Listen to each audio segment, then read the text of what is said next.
بسم اللہ الرحمن الرحیم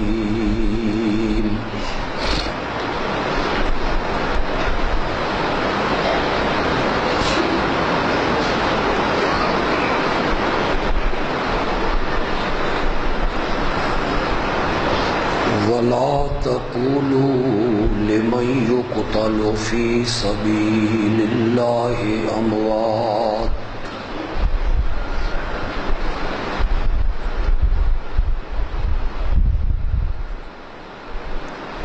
بل أحياء ولكن لا تشعرون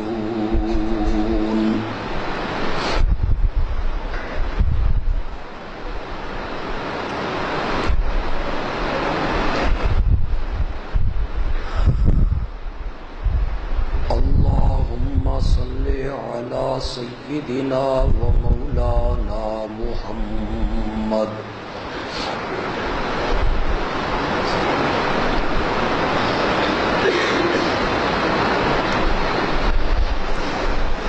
وعلى آل سيدنا ومولانا محمد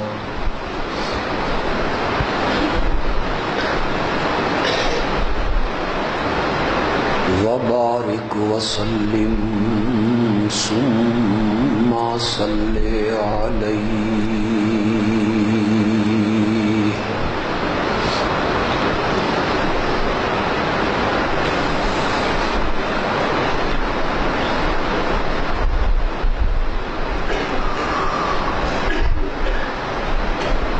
اسلامی ہجری سال کا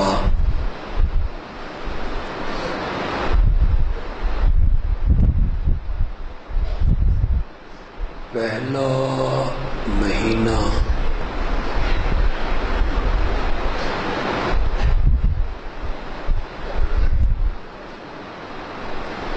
محرم کا مبارک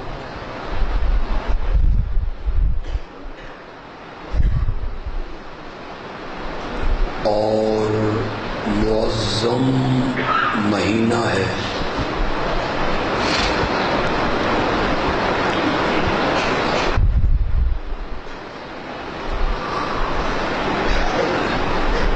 اس مہینے کی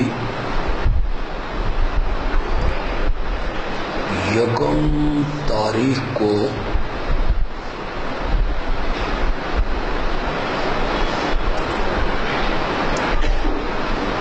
امیر المومنین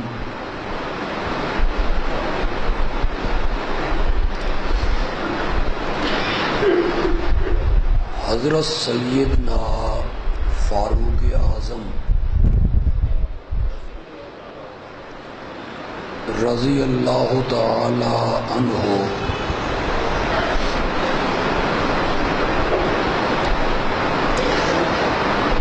ایک ایرانی مجوسی کے ہاتھوں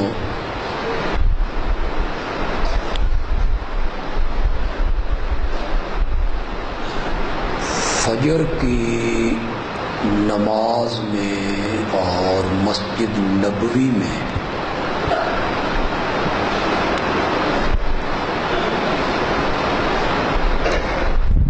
اس کے حملے سے زخمی ہو کے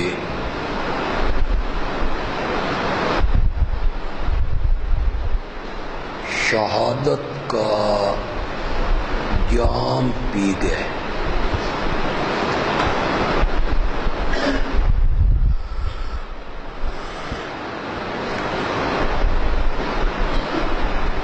اور اس مہینے کی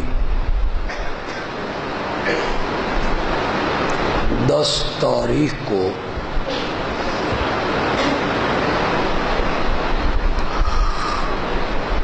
نواسہ رسول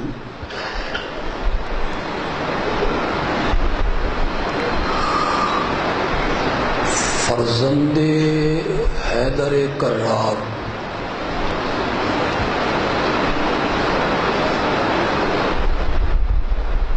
حضرت سیدنا حسین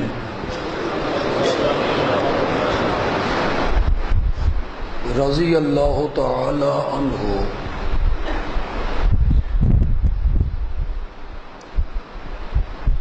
اپنے کنبے کے کئی افراد کے ساتھ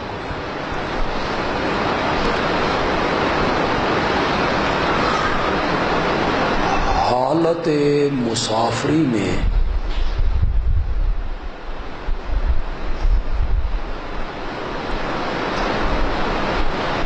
انتہائی بے دردی سفاکیت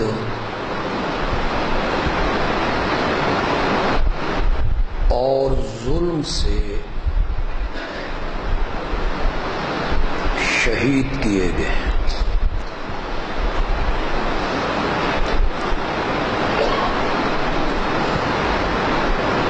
محرم سے جو پہلا مہینہ ہے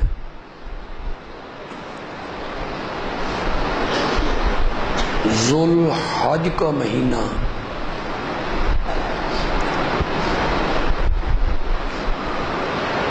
اس کی 18 تاریخ کو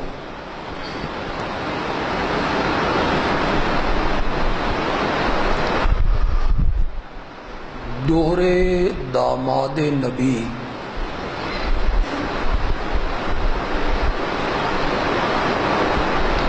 خلیفہ ثالث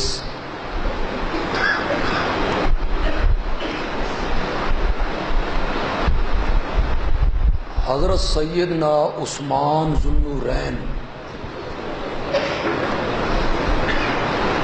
رضی اللہ تعالی عنہ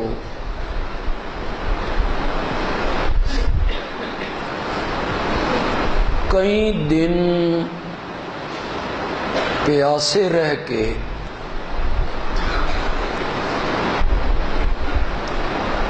اپنے گھر کی چار دیواری میں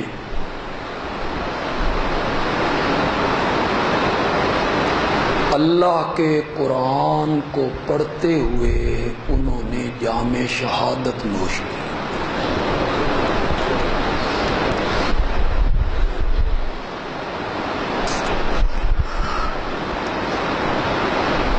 اسلام کی تاریخ کو آپ پڑھیں،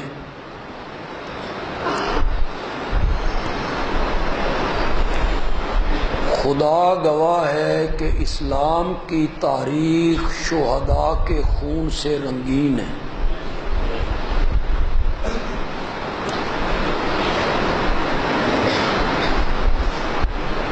بدر کے 14 شہید،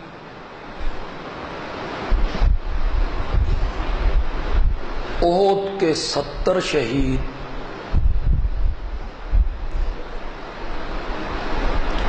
حضرت امیر حمزہ کے جسم کے 12 ٹکڑے،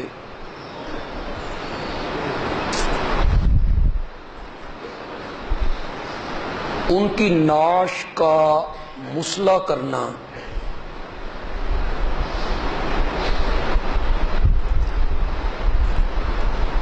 غزوہ تبوک میں سفر کرتے ہوئے شہید ہونے والے عبداللہ،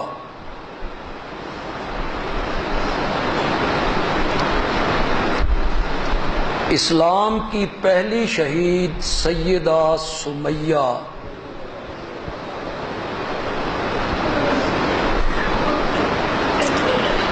مکے میں پھانسی کے پھندے پہ جھولنے والے خبیب اور زید،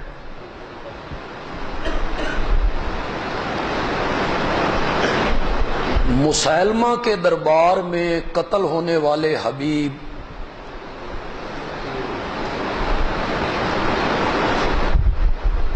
جھوٹے مدعیان نبوت کے مقابلے میں نکل کے جام شہادت حاصل کرنے والے سینکڑوں صحابہ،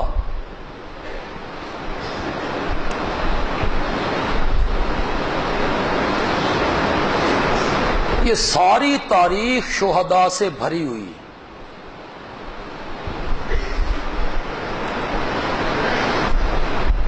پھر ایسے ایسے واقعات ہوئے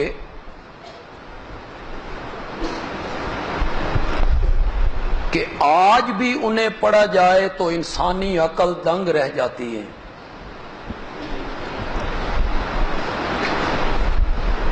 بدر کا واقعہ معمولی واقعہ ہے؟ احد کا مارکا معمولی مارکا ہے؟ خندق کی لڑائی کیا قابل فراموش ہے؟ خیبر کی جنگ بھلا دینے کے لائق ہے؟ طائف اور حنین کی جنگیں کیا یہ معمولی واقعات ہیں؟ تبوک کا سفر، حدیبیہ، یہ جتنی شہادتوں کا ذکر میں نے کیا ہے اور جتنے تاریخ اسلام کے واقعات کو میں نے ذکر کیا ہے، تو ان میں ایک واقعہ کربلا بھی ہے۔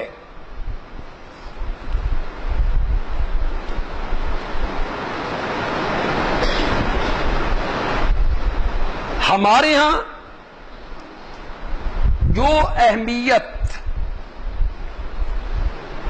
واقعہ کربلا کو دی گئی،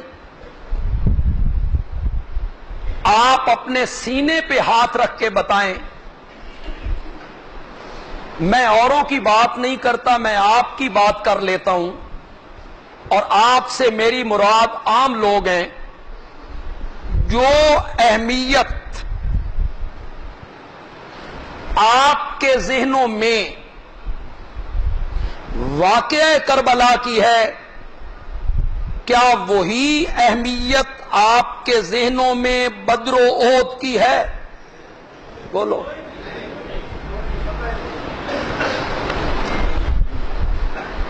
جو اہمیت آپ کے ہاں حضرت سیدنا حسین رضی اللہ تعالی عنہ کی شہادت کی ہے، کیا وہی اہمیت آپ کے دلوں میں حضرت حمزہ کی شہادت کی بھی ہے؟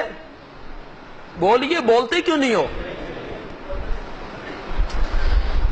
میری آج کی جتنی گفتگو ہوگی، اور میں کوئی طویل گفتگو نہیں کروں گا، اس کے مخاطب صرف اہل سنت ہوں گے، کوئی دوسرا فرقہ میرا مخاطب نہیں ہے۔ میرے مخاطب اور میری گفتگو صرف ان لوگوں سے ہے جو کہتے ہیں کہ ہم اہل سنت ہیں، ہم سنی ہیں۔ میری گفتگو صرف اہل سنت کہلانے والے لوگوں سے ہے۔ میں یہ نہیں کہتا کہ حضرت حسین رضی اللہ تعالی عنہ کی شہادت عظیم نہیں ہے، میں یہ بھی نہیں کہتا کہ واقعہ کربلا تاریخ اسلام کا اہم واقعہ نہیں ہے، میں یہ نہیں کہنا چاہتا، میں یہ سوچ بھی نہیں سکتا۔ اگر آپ میرے ساتھ اتفاق کریں تو میں صرف اتنی بات کہوں گا کہ واقعہ کربلا غزوہ بدر کا مقابلہ نہیں کر سکتا۔ اتنی بات میں آپ کو سمجھانے کی کوشش کروں گا، اور یہ سمجھانا میرے لیے مشکل ہوگا، آسان نہیں ہے یہ سمجھانا۔ خدا گواہ، میری جتنی خطابتی زندگی گزری ہے، میں نے مشکل سے مشکل موضوعات پر ملک کے مختلف اسٹیجوں پر تقریریں کی ہیں، خطاب کیے ہیں، لیکن جتنی پریشانی، جتنی دقت اور جتنی مشکل مجھے واقعہ کربلا کو بیان کرتے ہوئے پیش آتی ہے نا، خدا گواہ ہے کسی موضوع کو بیان کرتے ہوئے مجھے اتنی مشکل کبھی پیش نہیں آئی اس واقعہ کو بیان کرنا۔ تلوار پر چلنا آسان ہے، واقعہ کربلا کو بیان کرنا مشکل ہے۔ میں غیر ذمہ وار خطباء کی بات نہیں کرتا جن کو نہ خوف خدا ہے نہ اللہ کی پیشی کا ڈر ہے، جو زبان میں آیا وہ کہتے چلے گئے، بلا حوالہ وہ بیان کرتے چلے گئے، جھوٹ گھڑے، افسانے وضع کیے، روایتیں موضوع سنائی، شعر و شاعری، مرثیے، دوہرے، ماہیے، وہ سارے انہوں نے لوگوں کو سنائے، جھوٹ گھڑ گھڑ کے سنائے۔ چنیوٹ میں 4 دن کی کانفرنس ہوتی ہے، شہادت کانفرنس، کبھی میں بھی اس میں شریک ہوا کرتا تھا، اب پابندی کی وجہ سے میں وہاں نہیں جا سکتا۔ ایک مولانا ہر سال شہادت بیان کرتے تھے، رلا رلا رلا کے لوگوں کو، اور لوگ بھی واہ واہ کرتے تھے۔ پھر مولانا کو خوف خدا آیا اور ایک تقریر میں مولانا نے اپنے سر پہ قرآن رکھ کے کہا، چنیوٹ کے لوگوں، میں نے جو کچھ بھی آج تک تمہیں سنایا ہے وہ سب جھوٹ تھا، اس میں کوئی روایت سچی نہیں تھی۔ کربلا کا واقعہ بخاری میں، مسلم میں، ترمذی میں، ابن ماجہ میں، نسائی میں، حدیث کی کتابوں میں کہیں ذکر نہیں ہے واقعہ کربلا کا۔ واقعہ کربلا پہ جس بندے نے سب سے پہلے کتاب لکھی، ابو مخنف لوط ابن یحییٰ، اس نے کتاب لکھی مقتل حسین، نام اس کی کتاب کا کیا ہے؟ مقتل حسین۔ یہ کربلا کا چشمدید گواہ ہے؟ نہیں، 40 سال بعد پیدا ہوا ہے۔ کربلا کے کتنے سال بعد؟ 40 سال بعد پیدا ہوا، بلا روایت۔ اس یہ نقل کرتا چلا گیا، لکھتا چلا گیا، لکھتا چلا گیا، لکھتا چلا گیا۔ بعد میں آئے طبری، انہوں نے وہی سے لیا، ابن کثیر انہوں نے وہی سے لیا۔ سب کا مبدا، محور، بنیاد لوط ابن یحییٰ ابو مخنف، جس نے مقتل حسین لکھی۔ تمام محدثین کہتے ہیں فَهُوَ كَذَّابٌ۔ کون تھا؟ اس کی کتاب پر بنیاد رکھی گئی واقعہ کربلا کی۔ بندیالوی باتیں کہتا ہے، کہنی پڑتی ہیں مجھے۔ مقتل حسین، لوط ابن یحییٰ کی کتاب نکال دو کتب خانوں سے، پھر مجھے دنیا کا کوئی بندہ ثابت کر کے دکھائے کہ واقعہ کربلا ہوا بھی ہے یا نہیں ہوا۔ دنیا کی کوئی کتاب اس کا تذکرہ نہیں کرتی، نہیں کرتی۔ مشکل ہے بولنا اس موضوع پر۔ غیر ذمہ دار بندہ ہو جو منہ میں آئے بولتا چلا جائے۔ حضرت حسین نے 3 لاکھ بندوں کو قتل کیے۔ کتنے؟ 1 سیکنڈ میں ایک بندہ مارے نا، 83 گھنٹے تے 20 منٹ لگ دیں۔ 3 لاکھ بندوں کو مارتے ہوئے کتنا ٹائم لگتا ہے؟ اور حضرت حسین نے کتنے بندے مار دیے؟ انہوں نے کہا جی سبحان اللہ۔ بندہ جھوٹ گھڑتا چلا جائے، جھوٹ بیان کرے، لوگ سنتے بھی ہیں، سر دھنتے بھی ہیں۔ میں اکثر کہا کرتا ہوں، بار بار اس کا تکرار بھی مجھے اچھا نہیں لگتا، لیکن کچھ لوگ نئے آتے ہیں تو یہ بات ان کے ذہن میں بیٹھ جاتی ہے کہ بندیالوی نے بڑی عجیب بات کہی ہے یار، اگر یہ بات ایسے ہے تو باقی گلاں بھی انہیں ہی ہون گیا۔ ہمارے علماء ذاکرین اپنی مجلسوں میں، جلسوں میں، کانفرنسوں میں، مصنفین اپنی کتابوں میں ذکر کرتے ہیں کہ حضرت حسین رضی اللہ تعالی عنہ کی ایک بیٹی تھی، اس کی عمر 4 سال تھی. جب یہ مدینے سے چلے تھے تو وہ بیمار تھی، نہ گھوڑے پہ سوار ہو سکتی تھی نہ چل سکتی تھی. حضرت حسین نے اسے مدینے میں چھوڑا کہ تم یہاں رہو، صحت مند ہو جاؤ گی تو میں تمہارے بھائی کو بھیجوں گا، وہ تمہیں لے جائے گا. سغرا اس کا نام ہے. وہ مدینے رہ گئی. حضرت حسین رضی اللہ تعالی عنہ مکے میں آ گئے. 4 مہینے مکے میں رہے. کتنے؟ شعبان، رمضان، شوال، ذیقعد، ذی الحج. کتنے مہینے؟ 5 مہینے مکے میں رہے. سغرا کہاں رہی؟ 4 سال کی ہے وہ. مکے سے چلے کربلا آ گئے تو سغرا روزانہ دروازے پہ بیٹھ کے اپنے گھر کے ایلچی کو دیکھتی ہے. ڈاکیا کب آئے؟ میرے بابا کا خط لائے، میرے بڑے بھائی کا خط لائے. پھر وہ بڑے ماہیے بیان کرتے ہیں، وے علی اکبر موڑ مہاراں، میں یہاں بیمار ہوں، تم نے میرا پتہ ہی نہیں کیا. میں نے علی اصغر کے لیے گڑیا بنائی ہیں، اپنے چھوٹے بھائی کے لیے کھلونے بنائے ہیں.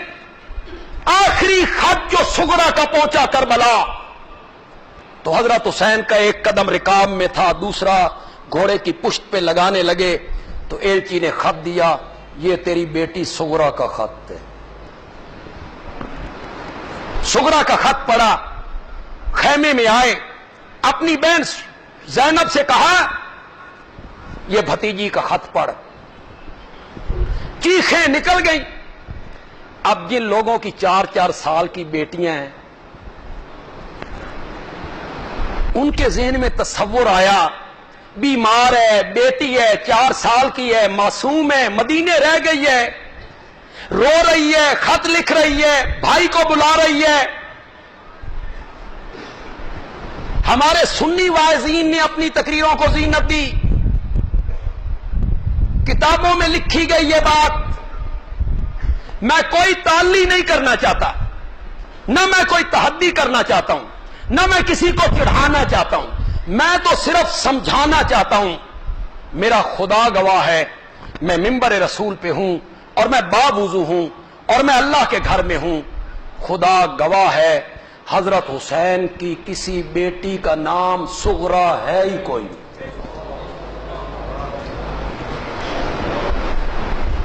اور سن رہے ہو کہ کوئی نہیں سن رہے؟ میں ریت کی دیوار پہ کھڑے ہو کے بات کر رہا ہوں. کل کوئی بندہ ٹھڈی چاہ پہ دیتی، کل کوئی بندہ اٹھ کے کہے بندیالوی صاحب ہے کتاب نپو، یہ سغرا نام کی بیٹی ہے ان کی، اور میں لاجواب ہو جاؤں کہ میں نے تو چیلنج کیا تھا، یہ تو کتاب میں حوالہ آ گیا. قیامت کی صبح تک دنیا کا کوئی آدمی حضرت حسین کی کسی بیٹی کا نام سغرا ثابت کر دے، میری سزا پھانسی ہے. کرو صاحب.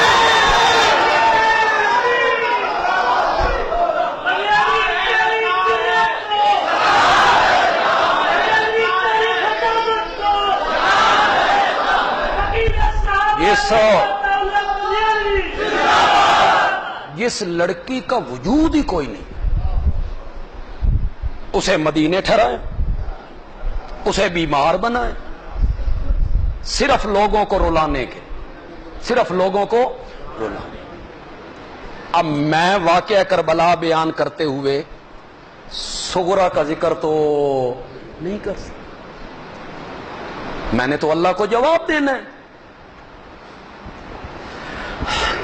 کل آپ شام غریباں سنیں گے، مختلف ٹی وی چینلوں پہ چلے گی بات.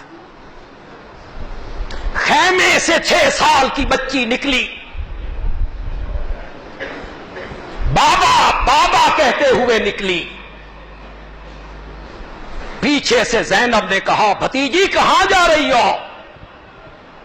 تو 6 سال کی سکینہ نے کہا پھوپھی میں تو بابا کے سینے پہ سونے کی عادی تھی اور آج میرا بابا نہیں ہے تو میں بابا کے سینے پہ سونے جا رہی ہوں۔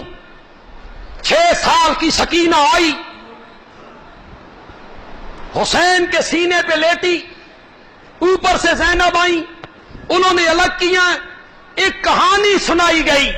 اے لوگو، سکینہ حضرت حسین کی بیٹی کربلا میں حضرت حسین کے ساتھ تھی، 6 سال کی نہیں تھی، 25 سال کی تھی، شادی شدہ تھی، اپنے تائیدی نو حضرت حسن کی بہو شادی شدہ، لیکن جب تک اسے 6 سال کا نہ دکھایا جائے اور بابا بابا بابا نہ کروایا جائے تو لوگوں کی آنکھوں میں آنسو نہیں آتے نا۔ اب وہ میرے بس کی تو بات نہیں کہ میں اس کو بیان کروں، لوگ تو جھوٹ گھڑتے ہیں، جھوٹ سناتے رہتے ہیں۔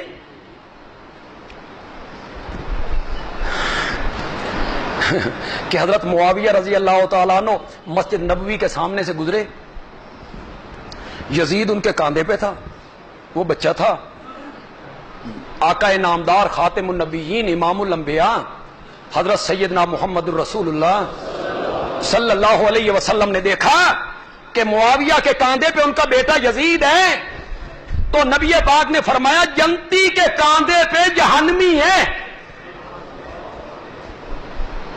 یہ روایت سنائی گئی، علماء سناتے ہیں جنتی کے کاندھے پر جہنمی ہے۔ یزید پیدا ہی فاروق اعظم کی خلافت میں ہوا ہے۔ کب پیدا ہوا ہے؟ جیڑا یزید جمیا ہی نہیں آلے اس نو معاویہ دے موڈے تے بھی چاڑ لیا، مسجد نبوی دے اگو بھی گزار لیا۔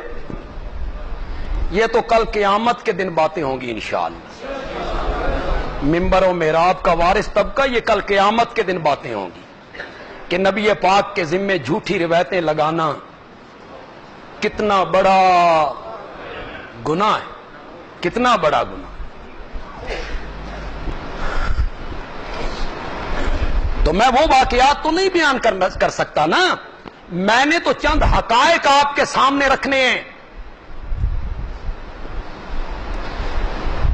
واقعہ کربلا، غزوہ بدر کا مقابلہ، زور سے بولو، زور سے بولو، نہیں کر سکتے۔ میں کروں؟ میں کون ہوتا ہوں؟ میں یہ فیصلے کرنے والا کون ہوتا ہوں؟ میں تو قرآن کا طالب العلم ہوں، یہ فیصلہ تو میرے رب نے قرآن میں کیا ہے۔ اور لوگوں، اللہ دے قرآن اتے گل مک گئی، اس کے بعد کوئی کتاب، کوئی عالم، کوئی پیر، کوئی نہیں چل سکتا۔ حوالہ میں بتاتا ہوں، گھروں میں جا کے ترجمہ دیکھنا ہے۔ سورت کا نام ہے سورت حدید، پارہ ہے 27واں، آیت کا نمبر ہے 10۔ پھر بولو، پارہ کون سا؟ سورت کون سی؟ حدید، آیت نمبر 10۔ میرا تعلق علماء دیوبند سے ہے، میں یہ نہیں کہوں گا کہ کسی دیوبندی عالم کا ترجمہ پڑھو، نہیں کہوں گا، اس طرح میں متاثر سمجھا جاؤں گا کہ سفارش کرتا ہے دیوبندی عالم کے ترجمے کی، نہیں کہوں گا۔ آپ کے گھر میں بریلوی عالم کا ترجمہ ہے وہ اٹھاؤ، دیوبندی عالم کا ترجمہ ہے وہ اٹھاؤ، اہل حدیث عالم کا ترجمہ ہے وہ اٹھاؤ، جادو وہ جو سر چڑھ کے بولے، کسی شیعہ عالم کا ترجمہ ہے وہ اٹھا لو۔ چلو، دو شیعہ عالم میں بھی جانتا ہوں جنہوں نے قرآن کا ترجمہ کیا اور ہم نے وہ ترجمہ پڑھا بھی، مولوی فرمان علی اور مولوی مقبول دہلوی، یہ شیعہ عالم ہے، انہوں نے قرآن کا کیا لکھا ہے؟ ترجمہ لکھا ہے، ہم نے وہ پڑھا ہے، وہ اٹھائیں۔ جس عالم کا ترجمہ آپ کے گھر میں ہو وہ اٹھائیں، وہ پڑھیں۔ 27واں پارہ سورت حدید آیت نمبر 10، اللہ ارشاد فرماتا ہے لا یستوی منکم من انفق من قبل الفتح وقاتل۔ اب تھوڑا سا ترجمہ میں آپ سے کرواؤں گا۔ یستوی مساوات، استوا کیا معنی ہوتا ہے؟ برابر، برابر۔ لا یستوی نہیں برابر، نہیں برابر۔ کون؟ من انفقا، جس آدمی نے خرچ کیا من قبل الفتح، فتح مکہ سے پہلے، وقاتل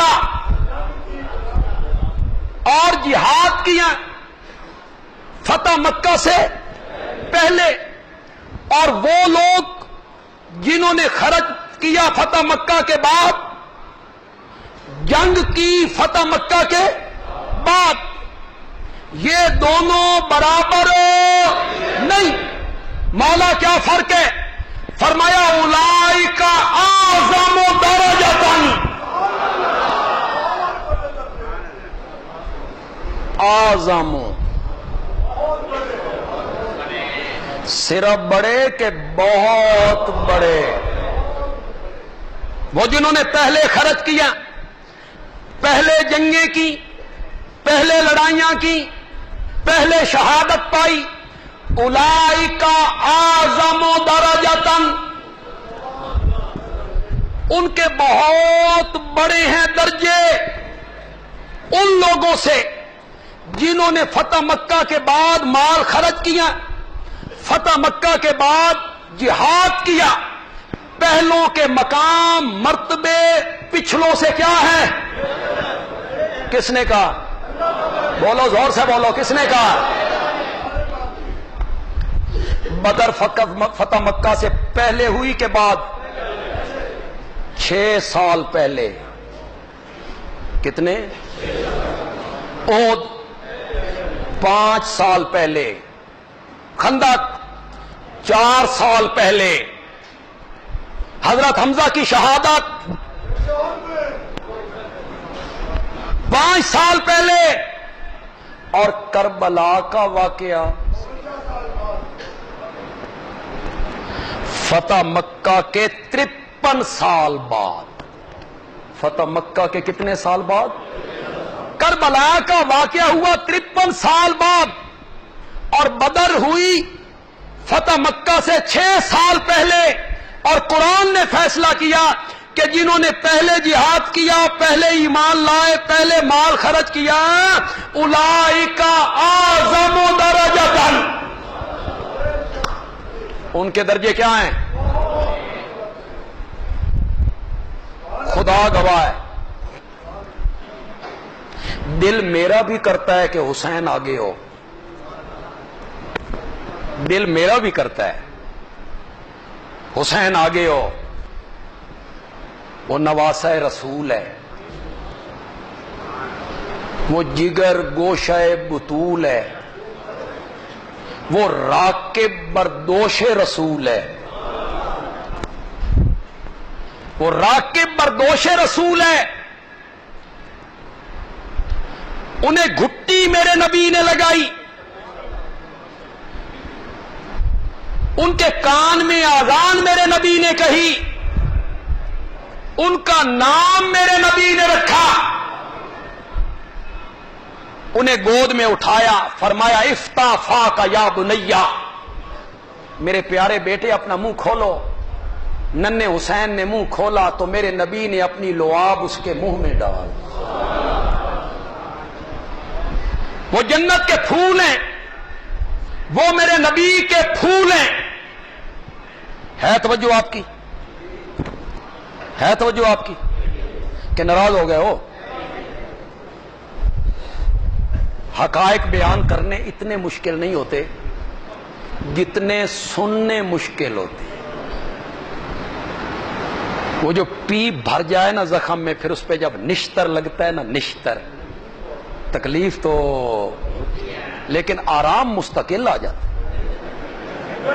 آرام مستقل آ جاتا۔ وہ صدیوں کے زنگ اب میں کیسے اتاروں؟ آپ روزانہ بول ٹی وی پہ عامر لیاقت کو سنتے رہتے ہیں، میرے آدھ پون گھنٹے کی تقریر کیا کرے؟ جو جھوٹ انہوں نے گھڑ گھڑ کے سنانے ہیں لوگوں کو، ہر ٹی وی، ہر اخبار والا، ہر مضمون نگار، ہر شاعر، ہر قوال، ہر نعت خوان، ہر خطیب، ہر مقرر ایک ہی راگ الاپتا چلا جا رہا ہے۔ اس جیسا واقعہ کوئی نہیں۔ یہ کفر و اسلام کا مارکہ ہے، حق و باطل کا مارکہ ہے۔ حسین نے اسلام کو بچا لیا، اسلام ختم ہو رہا تھا، دین تباہ ہو رہا تھا، اقدار بدل رہی تھی، شریعت بدل گئی تھی، شریعت کو تبدیل کیا جا رہا تھا۔ ہے توجہ آپ کی؟ میں اس پر سب پہ روشنی ڈالتا ہوں، لیکن ایک بات یہاں کہنا چاہتا ہوں۔ مولانا قاری احمد علی صاحب یہ بات کہہ رہے تھے نا، بس تھوڑی سی اس بات کو آگے بڑھانا چاہتا ہوں تو آپ کے لیے فرق صاف ظاہر ہے، ہو جائے گا فرق صاف۔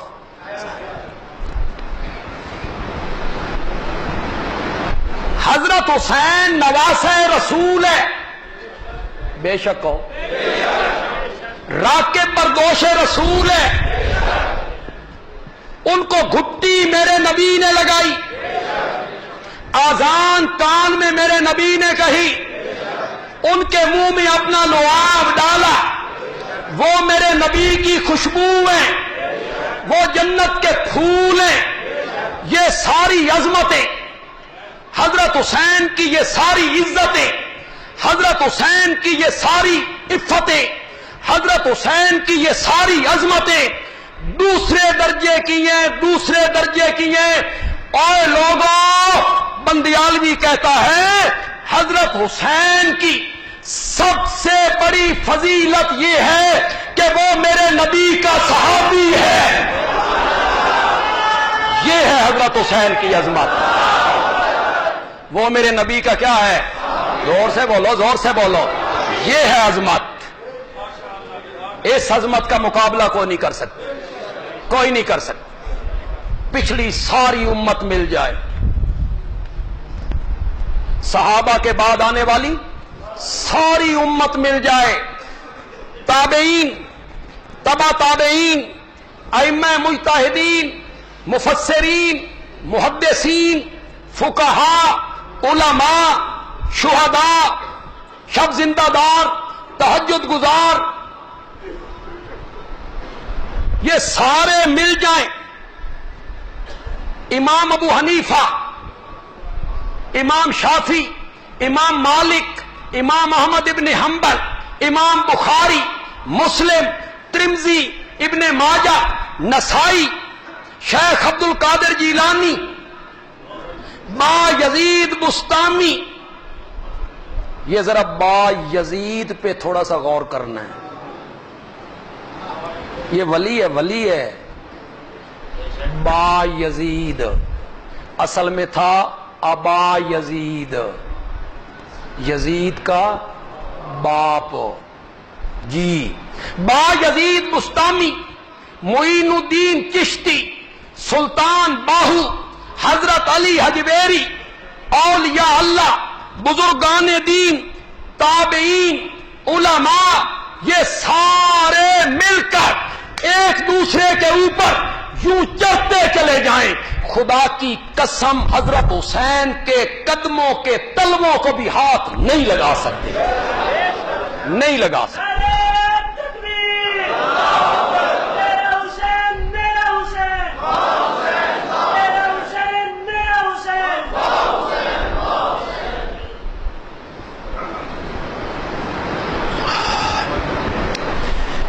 پتہ نہیں لوگ حسین کے ساتھ یزید کا ذکر کیوں کرتے ہیں، میں نہ سمجھ نہیں۔ ان دونوں کا کیا تقابل، کتھے حسین تے کتھے یزید، خدا دی قسم نسبت ہی کوئی۔ کئی دیہاتوں سے ہمارے بھائی تشریف لائے ہیں، دیہاتی آدمی پنجابی بولتے ہیں، ساڈے پنجابی آخدے نے گٹا کتھے تے بھربھٹا کتھے، کتھے گٹا تے کتھے، اور ارے کہاں حسین اور کہاں یزید؟ ساری دھرتی یزید جیسے لوگوں سے بھر جائے، خدا گواہ ہے حضرت حسین کا مقابلہ نہیں ہو سکتا، نہیں ہو سکتا۔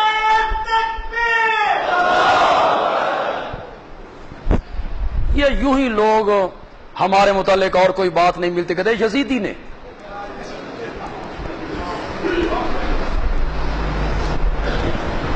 یہ یزیدی ہیں جی۔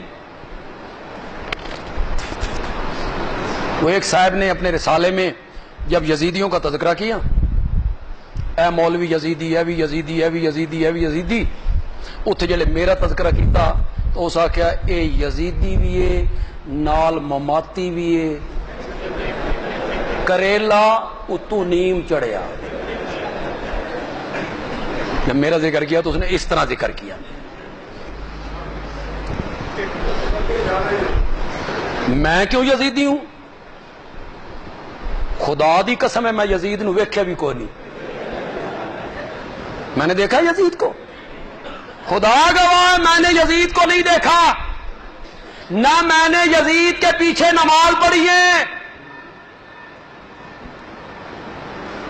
کچھ سمجھ گیا ہو کہ کوئی نہیں سمجھ گیا؟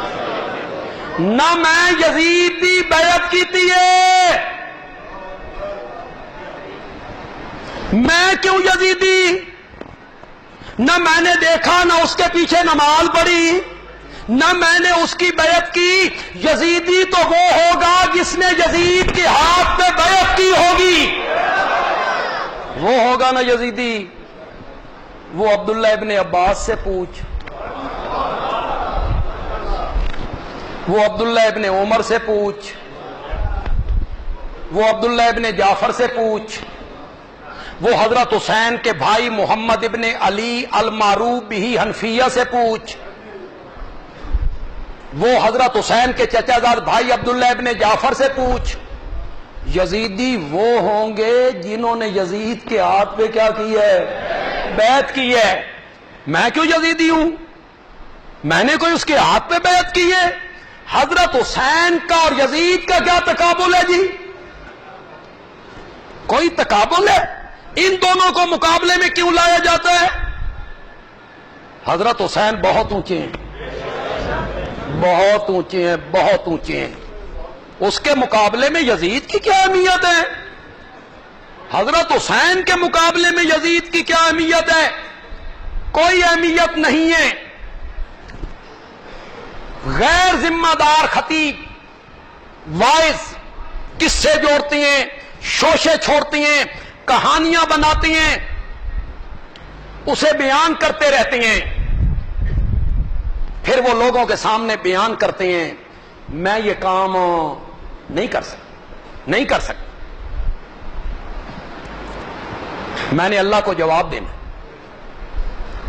ایک بات میری غور سے سنو، میں واقعہ کربلا کو بیان کرتے ہوئے کوئی ایسی بات نہیں کہہ سکتا جس سے حضرت حسین کی اپنی پوزیشن خراب ہوتی،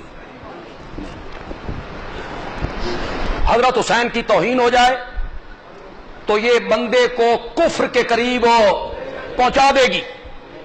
الامان والحفیظ، میں واقعہ کربلا کو بیان کرتے ہوئے کوئی ایسی بات نہیں کہنا چاہتا جس سے حضرت حسین کی پوزیشن خراب ہوتی ہو، اور میں کوئی ایسی بات بھی نہیں کہنا چاہتا جس کا سرا ڈھونڈے تو پھر معاویہ کا دامن داغدار ہوتا، اور میں کوئی ایسی بات نہیں کہنا چاہتا کہ جس کی تہ میں اترے تو صحابہ کے پلے کچھ نہ رہے، صحابہ کے پلے کچھ نہ رہے۔ میں کوئی ایسی بات نہیں کہنا چاہتا، میں وہ بات کہوں گا جہاں حسین کا دامن بھی اجلا ہو جائے اور صحابہ کے دامن پر بھی کوئی داغ ہو، حضرت حسین کی پوزیشن بھی واضح ہو جائے اور صحابہ کا دامن بھی اجلا اجلا پاکیزہ صاف شفاف سفید نظر آئے۔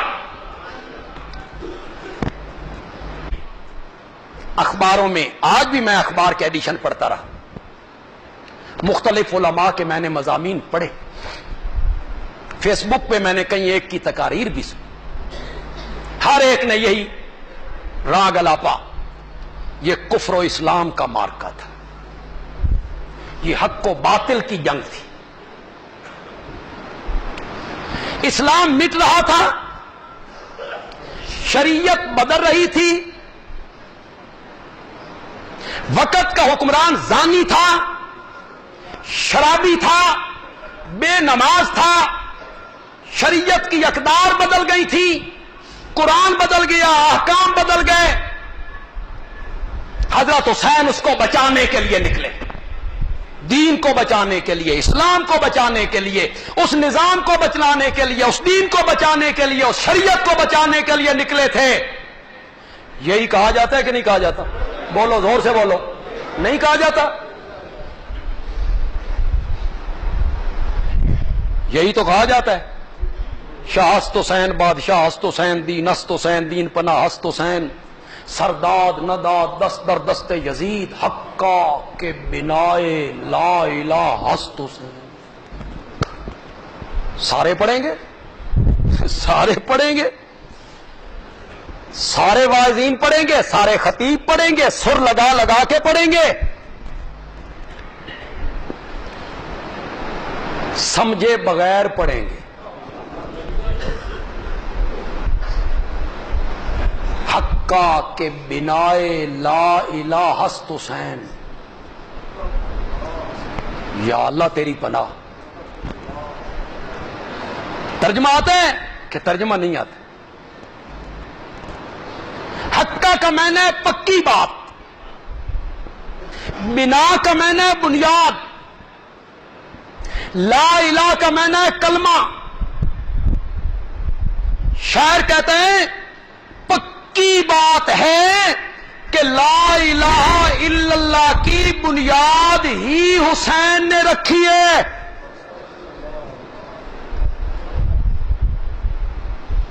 اوے لوگو، اوے لوگو، اور جذبات میں بہہ جانے والے لوگوں، اگر حضرت حسین نے لا الہ الا اللہ کی بنیاد رکھی ہے، نبی پاک نے کیا کی ہے؟ بولو، نبی پاک نے کیا کیا؟ انہوں نے بنیاد نہیں رکھی، یہ 61 سال بے بنیاد رہا دین، اس کی بنیاد آ کے حضرت سیدنا حسین رضی اللہ تعالیٰ عنہ نے رکھی۔ جذبات سے ہٹ جائیے، کلمے کی بنیاد آمنہ کے لال نے رکھی تھی، پھر کلمے کی بنیاد اس سمیہ نے رکھی تھی جس کو 2 سواریوں سے باندھ کے ابو جہل نے کہا تھا سمیہ میں آخری موقع دیتا ہوں، واپس پلٹ آ، اس نبی کا دامن چھوڑ دے ورنہ سواری مخالف سمت میں بھگا کے تیرے جسم کے 2 ٹکڑے کر دوں گا۔ سمیہ نے کہا تھا فَقْزِ مَا أَنْتَ قَاسٍ، جو تجھ سے ہو سکتا ہے کر لے. اب واپس پلٹنے کی بات کرتا ہے جب رب نے جنت کے دروازے کھول کے جنت کی بہاریں دکھا دی. اب پلٹنے کی بات کرتا ہے. اس سمیہ نے رکھی تھی اسلام کی بنیاد، حبشے کے بلال نے رکھی تھی تپتے ہوئے کولوں پر لیٹ کر. اسلام کی بنیاد بدر کے غازیوں نے رکھی تھی، احد کے شہیدوں نے رکھی تھی. ان لوگوں نے ایمان کی اور اسلام کی بنیاد رکھی تھی. کہا جاتا ہے یہ کوئی ربائی اور شعر ہم اپنی طرف سے کہہ رہے ہیں، یہ تو خواجہ معین الدین چشتی رحمت اللہ علیہ کہہ گئے ہیں. اتنے بڑے بزرگ وہ کہہ گئے تو وہ غلط کہہ گئے. بندیالوی کہتا ہے حضرت معین الدین اجمیری کی کتاب شعر و شاعری کی موجود ہے دیوان. دنیا کے کسی آدمی میں طاقت ہے تو خواجہ معین الدین چشتی کی کسی کتاب سے یہ شعر نکال کے دکھائے. دکھاؤ ان کی کسی کتاب سے یہ شعر.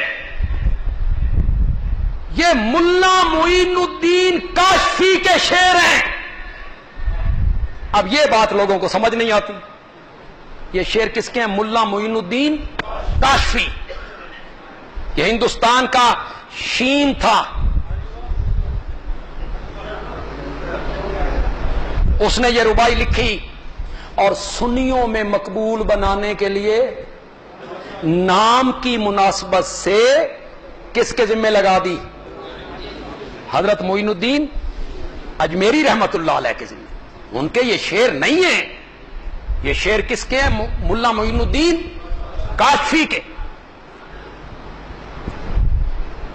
اب میں آپ سے ایک سوال کرنا چاہتا ہوں، آپ میرے ساتھ چلیں گے؟ میں آپ کو یہ ساری تمہید باندھ کے اصل مقام پہ لے آیا ہوں. آپ میرے ساتھ چلیں گے.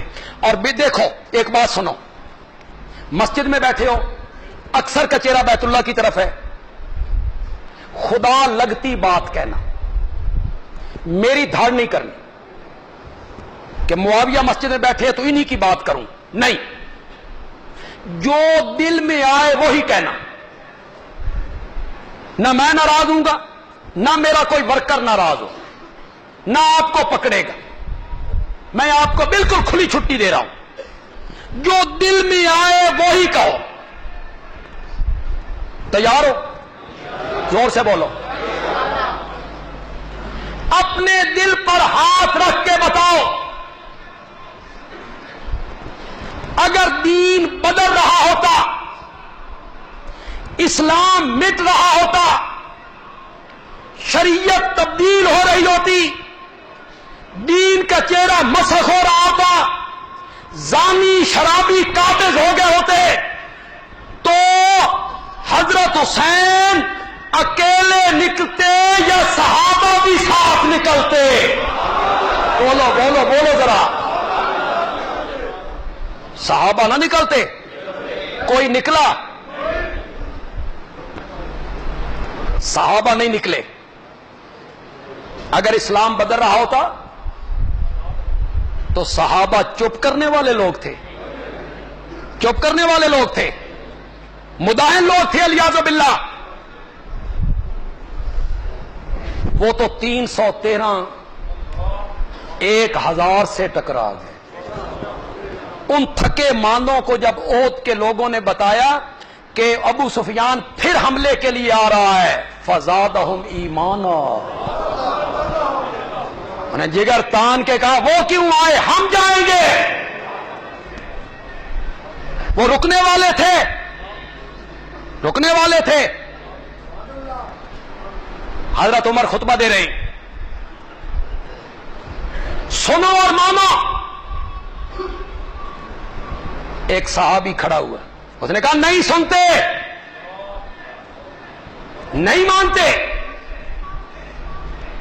کیوں نہیں سنتے، کیوں نہیں مانتے؟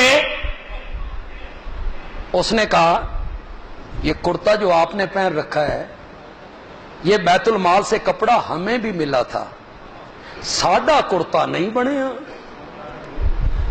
تو آڈا کرتا کچھوں بن گیا؟ اتھے نیب کو نہیں سی،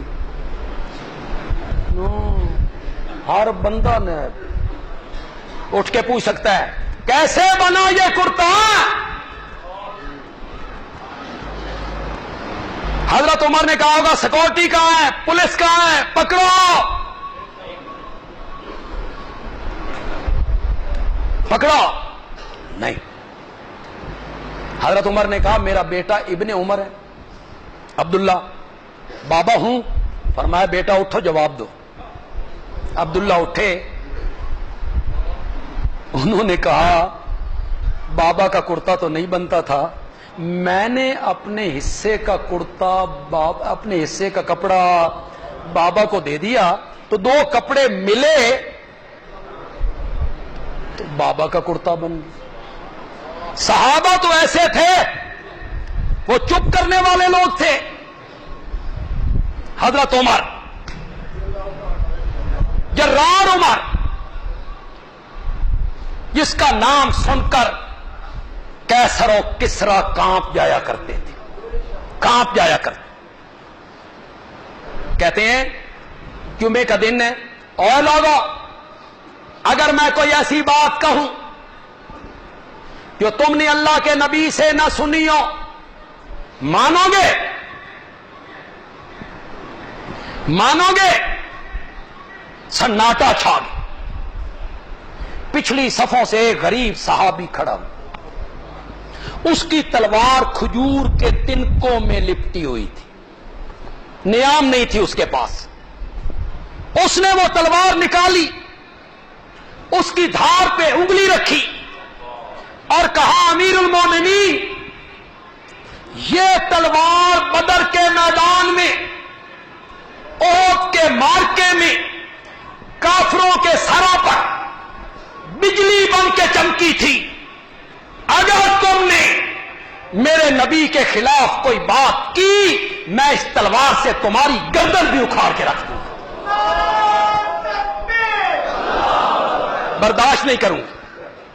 اگر دین بدل رہا ہوتا، بولو صحابہ نکلتے کہ نہ نکلتے؟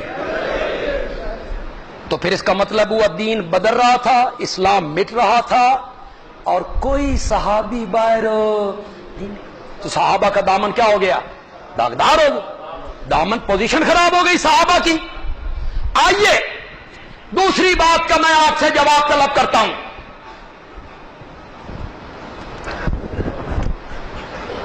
حضرت حسین رضی اللہ تعالیٰ عنہ اپنے کنبے کے ساتھ جب اس موڑ پہ پہنچے جہاں سے ایک راستہ کوفے جا رہا تھا، دوسرا دمشق جا رہا تھا،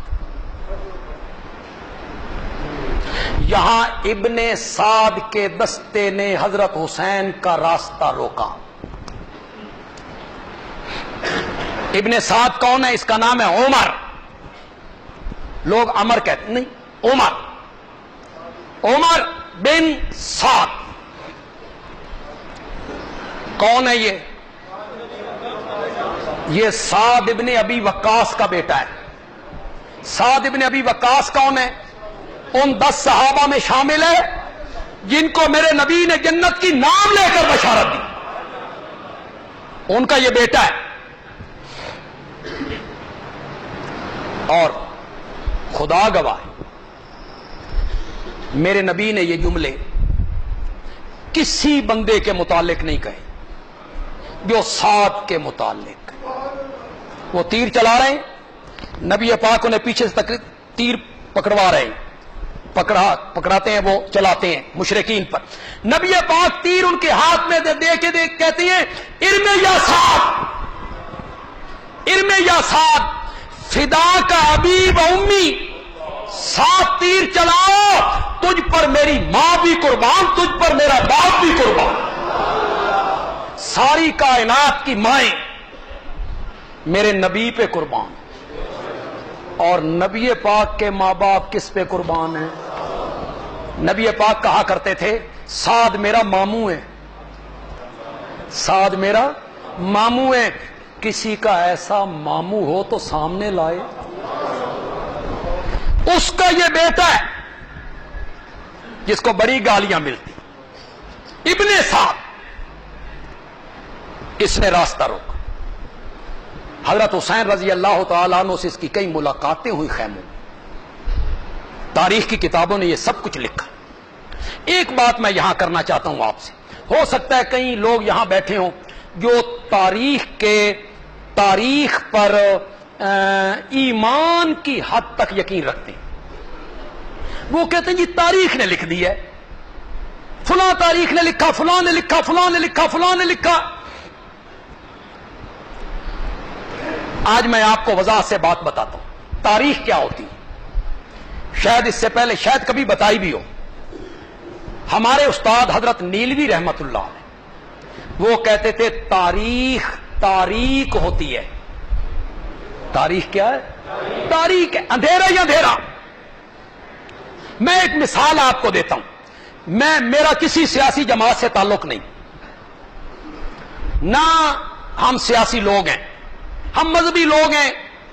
سارے سیاستدان اور سیاسی لوگ ہمارے لیے برابر ہیں، چاہے کوئی مسلم لیگ میں ہے، پیپل پارٹی میں ہے، یا کوئی تحریک انصاف،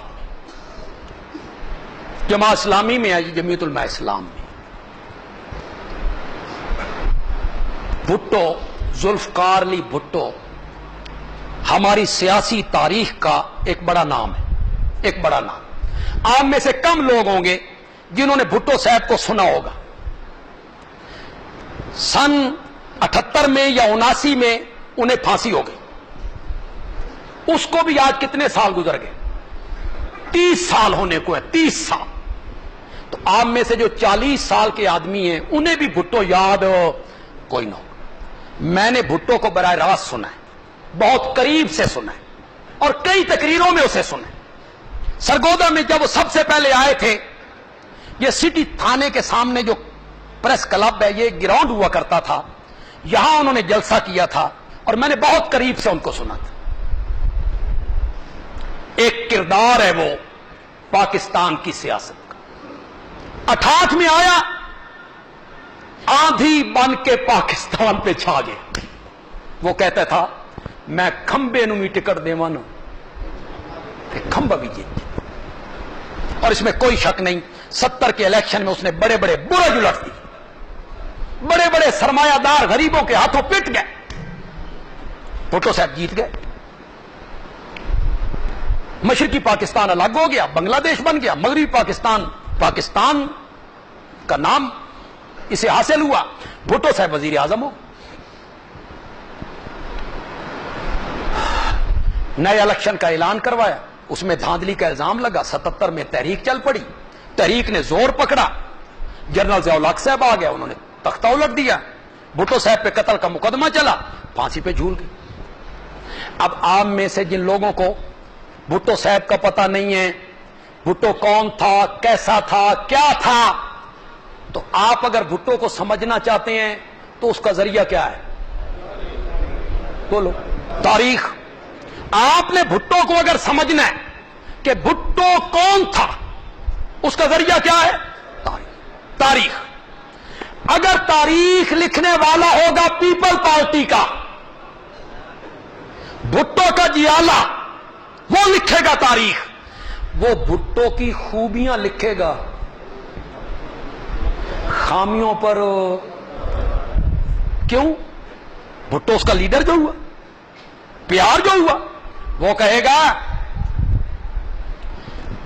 اقوام متحدہ میں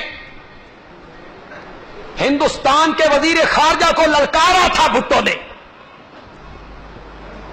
اور کہا تھا بھارتی کتوں، ہمیں 1000 سال تک جنگ لڑنی پڑی تو ہم تمہارے ساتھ لڑیں گے. یہ لکھے گا. 1 لاکھ قیدی چھڑا کے لایا، یہ لکھے گا. ختم نبوت کا مسئلہ حل کروایا، یہ لکھے گا. جمعے کی چھٹی اس نے کروائی، یہ لکھے گا. اسلامی سربراہی کانفرنس بلائی، یہ لکھے گا. خامیوں پہ کیا ڈالے گا؟ اور اگر تاریخ لکھنے والا ہوا مخالف ہو وہ خوبیوں پہ کیا ڈالے گا؟ وہ لکھے گا قذافی سٹیڈیم میں تقریر کرتے ہوئے کہا تھا پیتا ہوں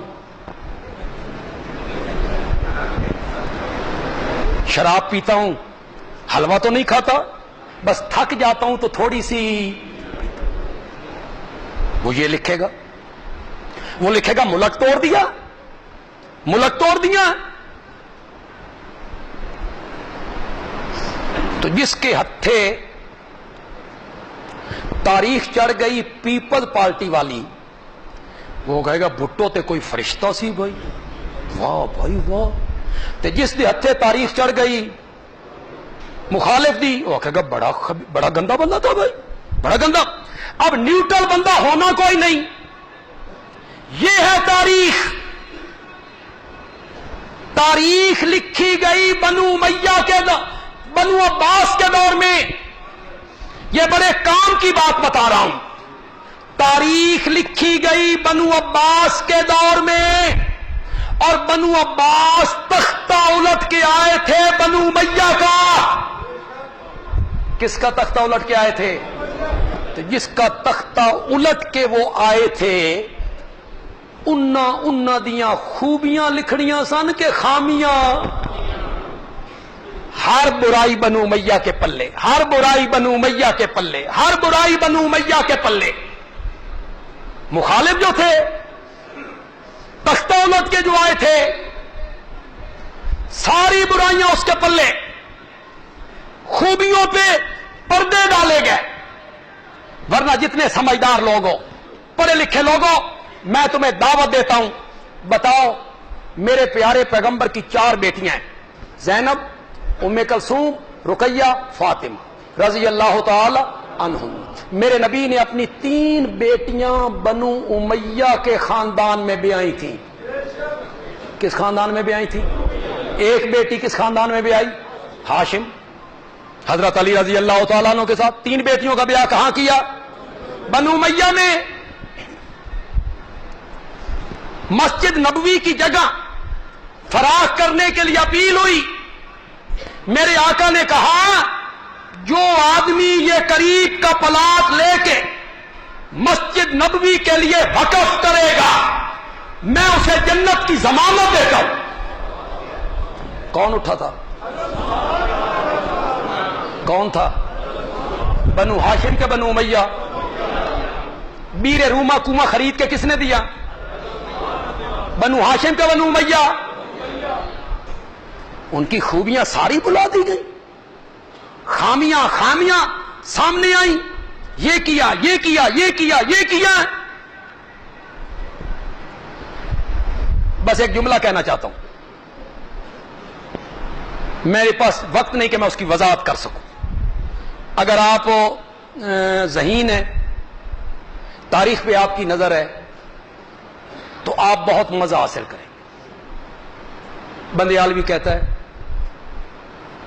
تم نے معاویہ کو دیکھا ہے صرف حضرت علی کے زمانے میں ان سے جنگ کرتے ہوئے اور میں نے معاویہ کو دیکھا ہے مسجد نبوی میں محمد کے قدموں میں آتے.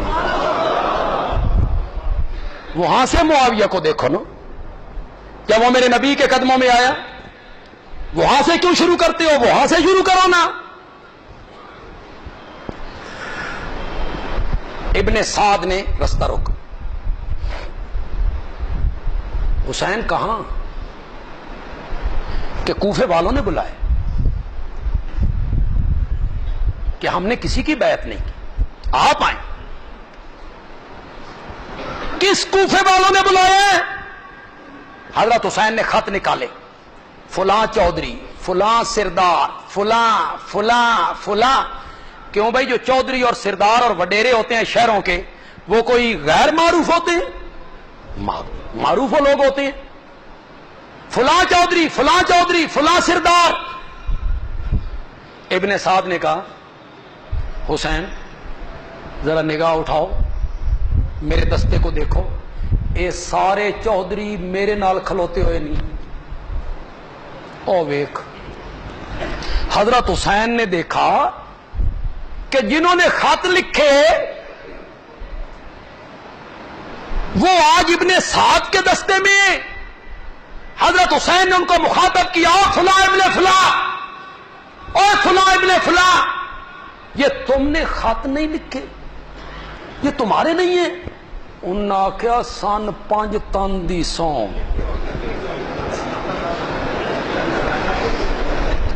اساں یہ خط نہیں لکھے، نہیں لکھے، نہیں لکھے۔ میرے پھر جملے ذہن میں رکھنا، میں چونکہ ساری چیزیں نہیں بیان کر سکتا، ہم نے نہیں لکھے۔ وہاں حضرت حسین کو سمجھ آ گئی کہ میرے نال دھوکھا۔ وہ جو مکے میں مجھے صحابہ سمجھاتے تھے، ابن عباس، ابن عمر، ابن جابر، ابو سعید خدری، ابن جعفر، حضرت ابن عباس نے کہا تھا حسین اگر مجھے امید ہوتی نا تم رک جاؤ گے، میں تمہارے سر کے بال پکڑ کے تمہیں روک لیتا۔ نہیں نہ رکے، نہیں نہ رکے، تو حضرت ابن عباس نے کہا حسین میں دیکھ رہا ہوں کہ تیرا جسم خون میں لت پت ہے اور تو وہاں شہید ہو گیا ہے۔ حضرت حسین نہیں رکے، سب نے روکا، نہیں رکے، سب نے کہا کوفی غدار ہیں، آپ کے والد کو شہید کیا، آپ کے بھائی کے نیچے سے مسلح کھینچا، ان کی ران میں خنجر مارا، بے وفا ہیں، غدار ہیں، ان کے چکر میں نہ آئیے۔ حضرت حسین کو وہاں سمجھو نہیں، چل پڑے، چل پڑے، ساتھ کوفی بھی ساتھ تھے، وہ گھیر گھور کے لا رہے تھے۔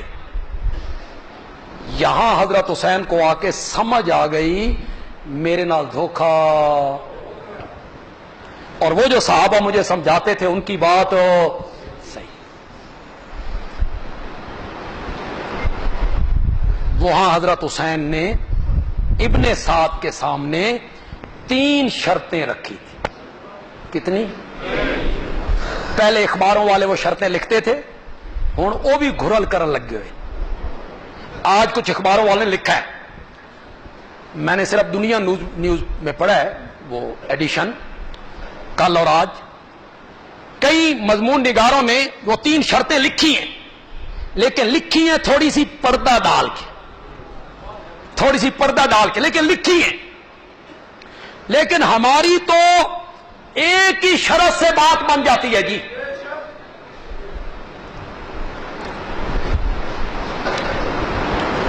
حضرت حسین رضی اللہ تعالیٰ عنہ نے کتنی شرطیں پیش کی؟ زور سے بولو۔ کہاں لکھا ہوا ہے؟ طبری، ابن کثیر، راس الحسین، ما ثابت بالسنہ، شیخ عبد الحق صاحب کی،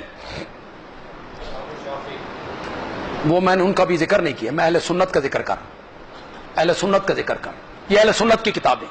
کتاب الشافی، تلخیص الشافی، الاشاب شیخ مفید کی، ملا باقر مجلسی کی کتابیں تاریخ کی، 20 کتابوں کے حوالے میں دے سکتا ہوں، 20 کتابوں کی، جن سب کتابوں میں یہ 3 شرطیں کیا ہیں؟ موجود ہیں، ہر کتاب میں موجود ہے۔ آپ کی توجہ، کتنی شرطیں؟ حضرت حسین نے ابن سعد کے سامنے پہلی شرط رکھی، مجھے واپس جانے دو، مجھے کیا کرنے دو؟ میں جہاں سے آیا ہوں وہاں پلٹ جاتا ہوں، یہ پہلی شرط ہے۔ اور لوگوں کسی کی دھڑ نہیں کرنی، جو دل میں آئے وہ کہو، وہ دل میں آئے وہ کہو۔ بندیالوی کہتا ہے اگر دین بدل رہا ہوتا، شریعت تبدیل ہو رہی ہوتی، دین کا حلیہ بگاڑ دیا گیا ہوتا، برسر اقتدار طبقہ زانی، شرابی، بے دین ہوتا تو علی کا بیٹا پیچھے جاتا یا آگے جاتا؟ بولو بولو۔ تم نے تو حضرت حسین کی پوزیشن خراب کر دی، اور میں اللہ کے فضل و کرم سے حضرت حسین کی پوزیشن کو اور ان کے دامن کو شیشے کی طرح صاف دکھانا چاہتا ہوں انشاءاللہ۔ سچی سچی بات کرو، حیدر کرار کا بیٹا آگے جاتا کہ پیچھے؟ لیکن حضرت حسین کیا کہتے ہیں؟ تم کہتے ہو حق و باطل کا مارک ہے، تم کہتے ہو کفر و اسلام کی جنگ ہے، تم کہتے ہو ظلم کے خلاف آواز اٹھ رہی ہے، تم کہتے ہو دین بدل گیا تھا، شریعت بدل گئی تھی، دین تبدیل ہو رہا تھا، قوانین بدل گئے تھے، بہنوں سے نکاح ہو رہا تھا۔ اگر ایسے حالات ہوتے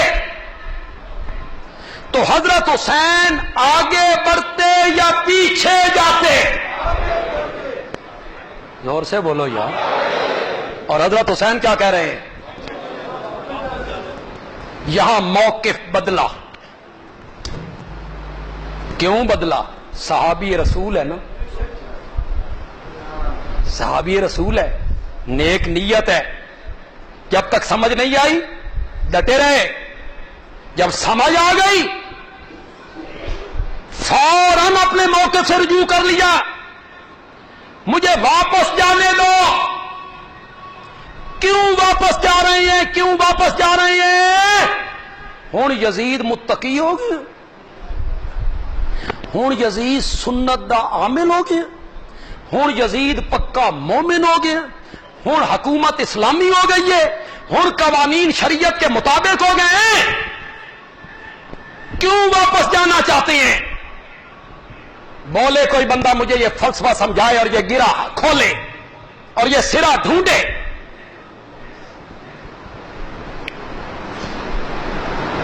بلال نے تو موقف نہیں بدلا، بدلا؟ بلال نے تو موقف نہیں بدلا، تپتے ہوئے کولوں پہ لیٹ کے۔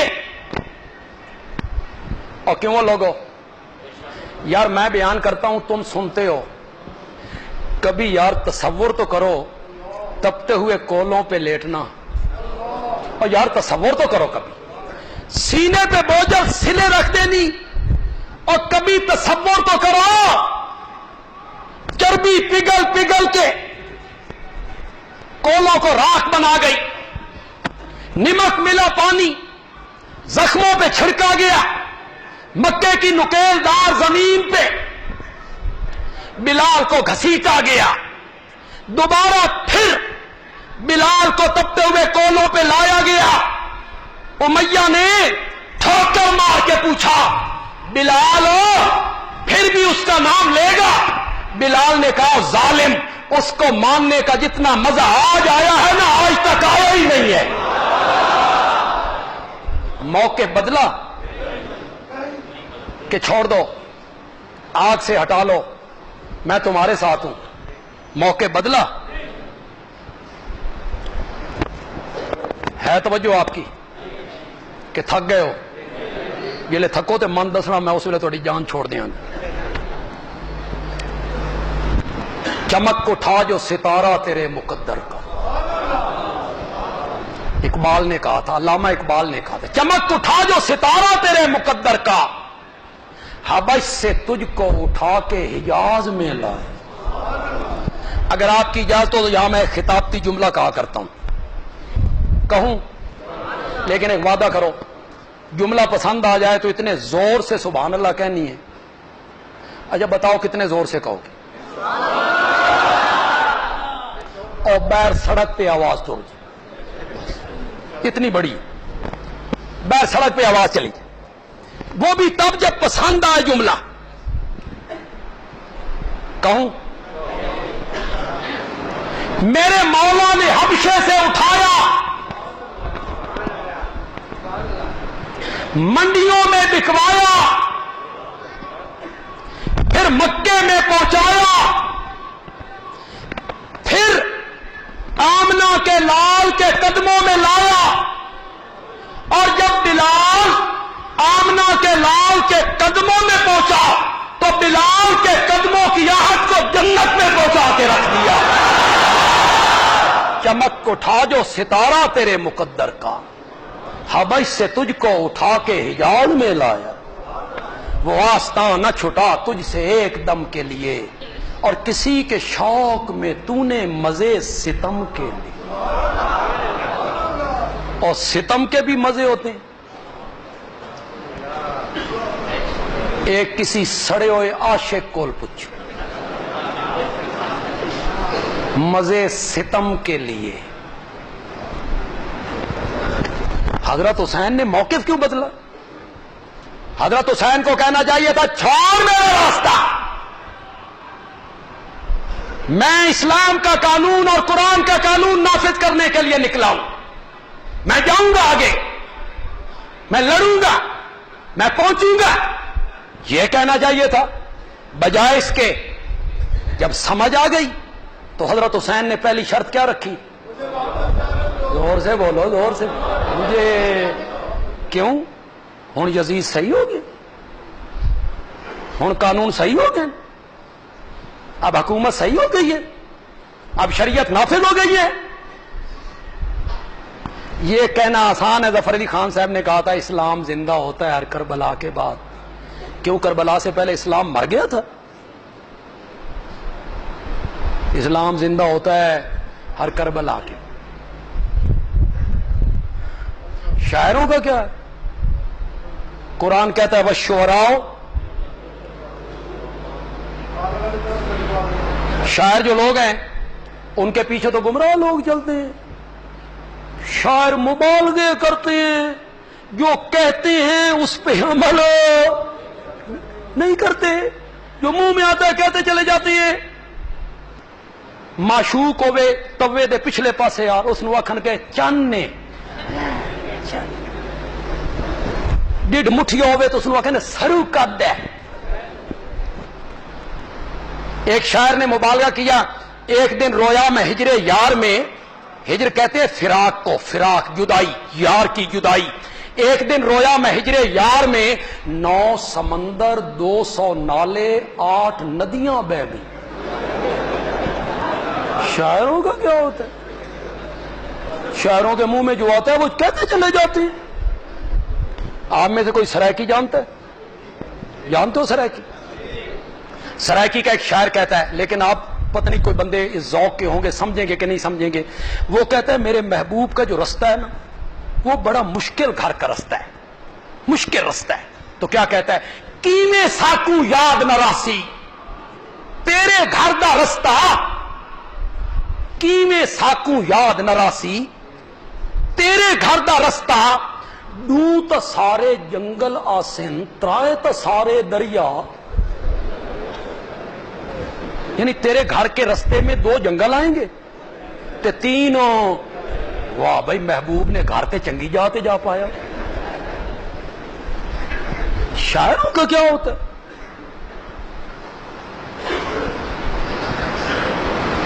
مزہ برسات کا چاہو تو ان آنکھوں پہ آ بیٹھو، وہ برسوں میں برستی ہے، یہ برسوں سے برستی ہے۔ واہ جی واہ، شاعر تو مبالغہ کرتے ہیں۔ دین کی بنیاد کو شعر و شاعری پہ ہے۔ حقائق کے رنگ میں آئیے، موقف کیوں بدلا؟ مجھے کہوں ایک جملہ، ہر دفعہ کہتا ہوں، کہوں ایک جملہ، اور یہ تو سیدنا حسین ہے۔ میں اس بندے کی بات کروں جس کے باپ نے حضرت حسین کے نام پر اپنے بیٹے کا نام رکھا، حسین احمد مدنی۔ حسین احمد دیوبند کا عالم ہے، دیوبند کا شیخ الحدیث ہے، انگریز کی حکومت ہے، اور انگریز جج کہتا ہے خالق دینا حال کراچی میں، حسین احمد تم نے یہ تقریر کرتے ہوئے کہا ہے کہ انگریز کی فوج میں بھرتی ہونا حرام ہے، تم نے کہا یہ؟ حضرت حسین احمد مدنی نے کہا ہے کیا ہوتا ہے؟ میں تیری عدالت میں کھڑے ہو کر کہتا ہوں کہ انگریز کی فوج میں بھرتی ہونا حرام ہے۔ بہادر لوگ ہوتے ہیں اس طرح کی باتیں کر.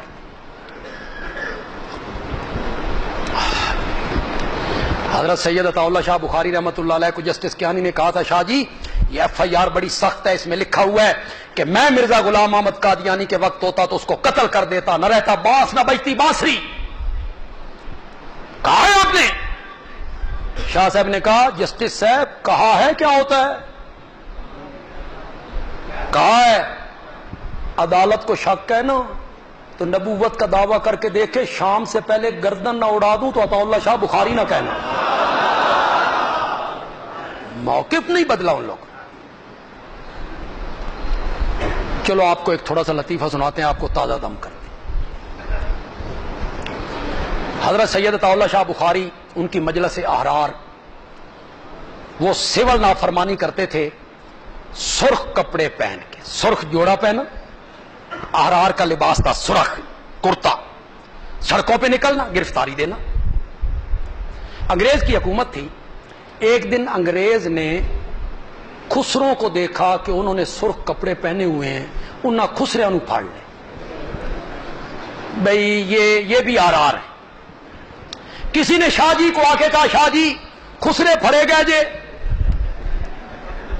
اور صبح خسروں نے آ کے کہنے ہم نے تو کوئی جلوس نہیں نکالا, کوئی سول نافرمانی نہیں کی.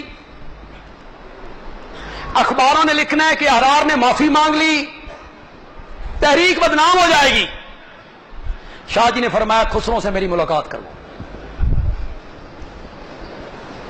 ملاقات کروائی گئی.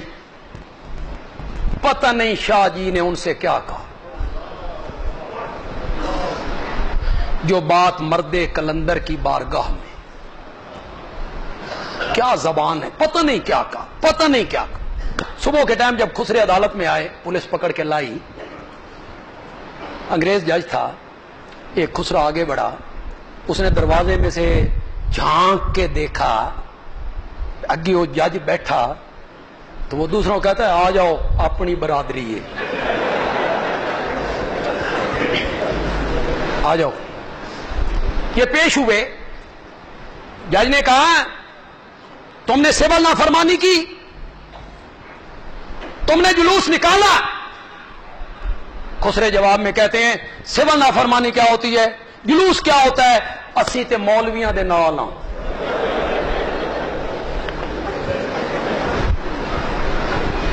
انہوں نے 6 مہینے قید بمشقت اور خسرے جیل میں. پتہ نہیں شاہ جی نے کیا کہہ دیا تھا انہیں. موقف نہیں بدلا, موقف نہیں بدلا. یو ٹرن نہیں لی, نہیں پیچھے ہٹے. جس طرح تم کہتے ہو اگر واقعی بات اسی طرح مان لوں تو پھر مجھے سمجھاؤ حضرت حسین کو آگے جانا چاہیے تھا یا پیچھے جانا چاہیے تھا؟ بولو یار بولو. اور وہ کیا کہہ رہے ہیں؟ واپس جانے. دوسری شرط, مجھے اسلام کی سرحدوں پہ پہنچا دو, میں کفار کے ساتھ لڑتے ہوئے جام شہادت نوش کروں,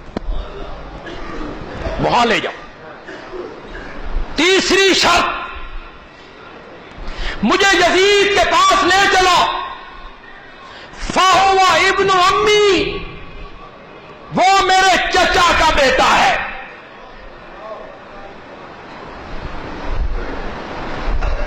آگے بھی سنا دوں, سن سکو گے؟ 20 کتابوں کا حوالہ ہے, 20 کتابوں کا. فَآزَوْ یدی عَلَى یَدِهِ, مجھے لے جاؤ, وہ میرے چچا کا بیٹا ہے, میں اپنا ہاتھ اس کے ہاتھ پہ رکھنے کے لیے تیار ہوں. اگر یہ تاریخ کی کتابوں میں موجود نہ ہو, جو مرضی سزا دے. کتنی شرطیں؟ تیسری شرط مانی گئی. انہوں نے کوفے کا راستہ چھوڑا, راستہ کون سا اختیار کر لی؟ دمشق. وہ جنہوں نے خط لکھ کے بلایا تھا وہ ابن سعد کی فوج میں تھے, کہاں تھے؟ ابن سعد کی فوج میں تھے وہ چودھری، اور وہ 60 کوفی جو حضرت حسین کو مکے سے لا رہے تھے، انہوں نے سوچا ہمارا بنا بنایا جال ادھر گیا، جو چاہتے تھے وہ نہیں ہوا، حسین تو چل پڑے ہیں دمشق، یہ اگر پہنچ گئے یزید کے پاس اور ہمارے خط آ گئے اس کے سامنے، اتھے لگی ہوئی نے ساڈیاں موراں، یزید تو ہماری چمڑی ادھیڑ دے گا۔ اس ابن سعد کے دستے میں جو چودھری موجود تھے خط لکھنے والے اور یہ 60 کوفی، انہوں نے طے کیا کہ حضرت حسین کو دمشق نہ پہنچنے دو، راستے میں کام تمام کرو۔